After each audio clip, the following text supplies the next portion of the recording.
Russian flying Skymet C-70 Hunter, new 5th generation combat drone with AI. C-70 Hunter with a flat nozzle is a new Russian attack drone. Aerodynamic scheme flying wing. The weight of the machine is more than 20 tons. A major breakthrough is first of all development is of software and the introduction of artificial intelligence elements into the machine's control circuit. And this is the main secret of the Hunter. The aerodynamic scheme flying wing is not a secret. The secret is the value effective dispersion area. This value determines the radar visibility of the machine. The secret and design features of the flat engine nozzle will also reduce the visibility of the aircraft. But the main thing of the features and principles of artificial intelligence implemented in the machine, which has, without exaggeration, unique capabilities. This developed specialized target equipment which just allow this functionality to provide functionality.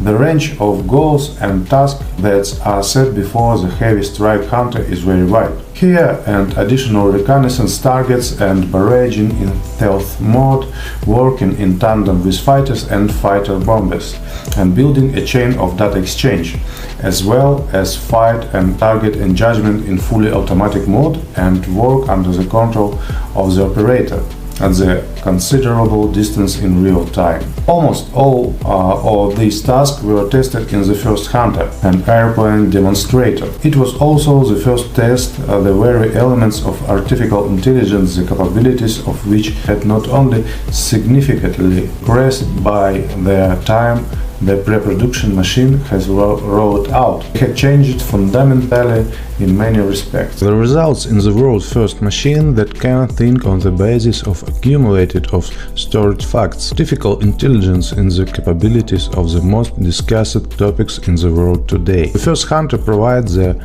corrections of the decision of choice of material from which it is made, carbon fiber. The fabric is woven from it according to a special scheme. A multi-layer one-piece aerodynamic circuit outline is out of the fabric. Then the patterns are impregnated with a special binder that determines the rigidity of the structure, after which the future Hunter is sent a special autoclave. Then the patterns are baked.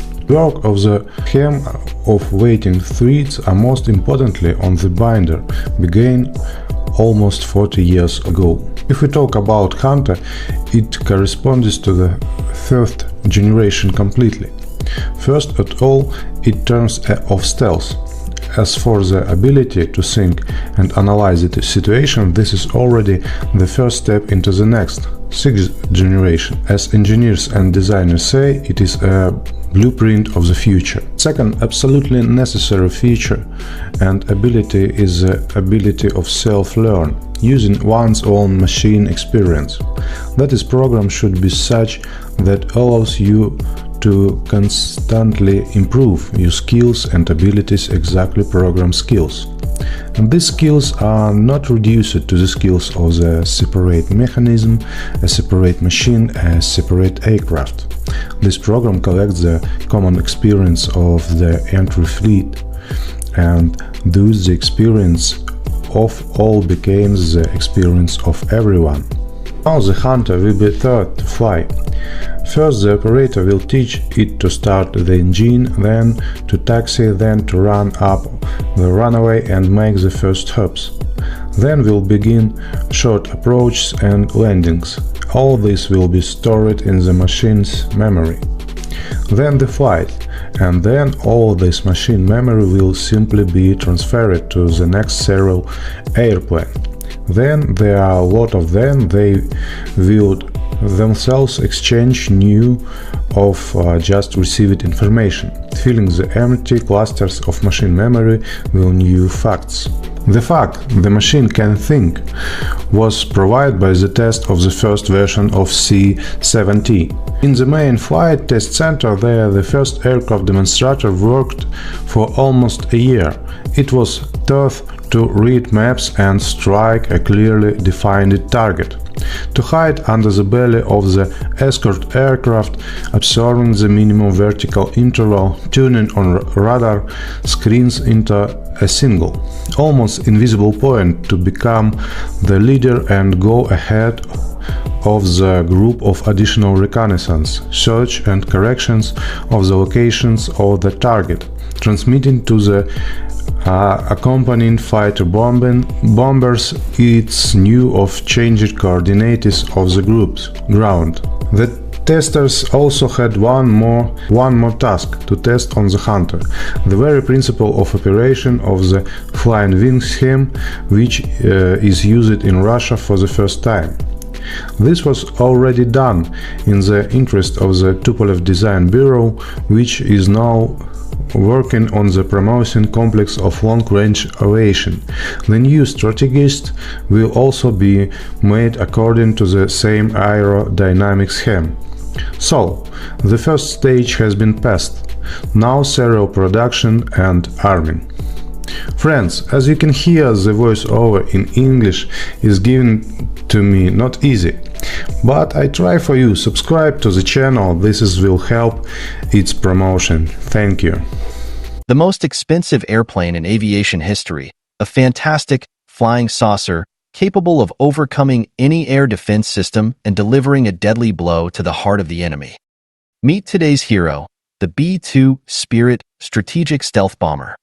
The hot breath of the Cold War. A ghost plane born from the inflamed imagination of SDI hoaxers. A superhero left without a superenemy.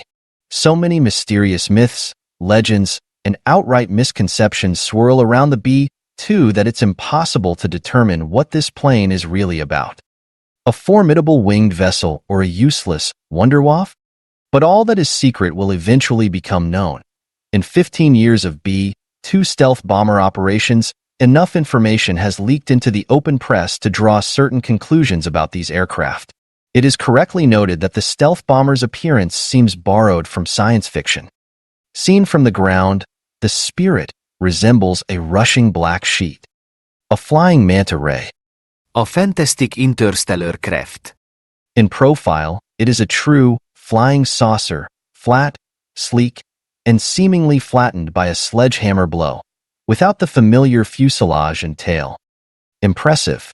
The strange shape of the aircraft is simply the flying wing aerodynamic layout, known long before the American stealth planes appeared. This layout has its own characteristics, advantages, and disadvantages. The lack of a tail does not at all prevent the flying wing from making turns and pirouettes. Contrary to a common misconception, aircraft do not change course primarily with the help of a vertical rudder. It only plays an auxiliary role. The main task of the fin is to stabilize the flight. The turn is always performed by banking the aircraft. In this case, the lift on the lower wing decreases, and on the upper wing it increases, resulting in the upper wing swinging the aircraft in the desired direction. Wing loading, one of the most important parameters in aviation. The lower the kg per square meter of surface, the easier it is for the wing to turn the aircraft. Accordingly, maneuverability is improved. The flying wing is great at doing pirouettes, but has no stability on course. The lack of a vertical fin makes itself felt. Controlling the B-2 would be impossible without the use of automation and an electronic flight control system. Numerous sensors constantly monitor the aircraft's position in space and output corrective impulses to the wing mechanization elements every second. It is fair to say that few modern aircraft can be manually piloted. The same statically unstable Su-27 is also impossible to fly without the help of automation. A similar aircraft existed 70 years ago, the German fighter-bomber project Horten 229. The Horten brothers chose this layout based on their personal preferences. A smooth, streamlined wing aircraft completely matched their ideas about a high-speed jet bomber. It unexpectedly turned out that the 229 had another, no less important quality: reduced visibility to enemy radars. It is possible that the specialists of the Northrop Corporation were inspired by the work of their German colleagues. The Pentagon spent $2 billion on an aircraft that cannot employ cruise missiles. Incredible! How could this have happened? American capitalists are pragmatic people. They will scrutinize every cent before investing it in a project.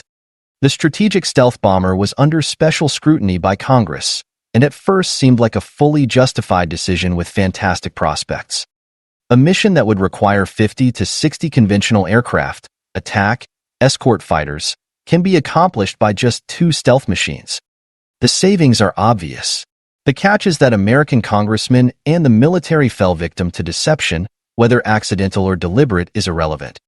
Lectures on the creation of an inconspicuous aircraft were repeatedly given to people not too versed in radio engineering and the diffraction of electromagnetic waves.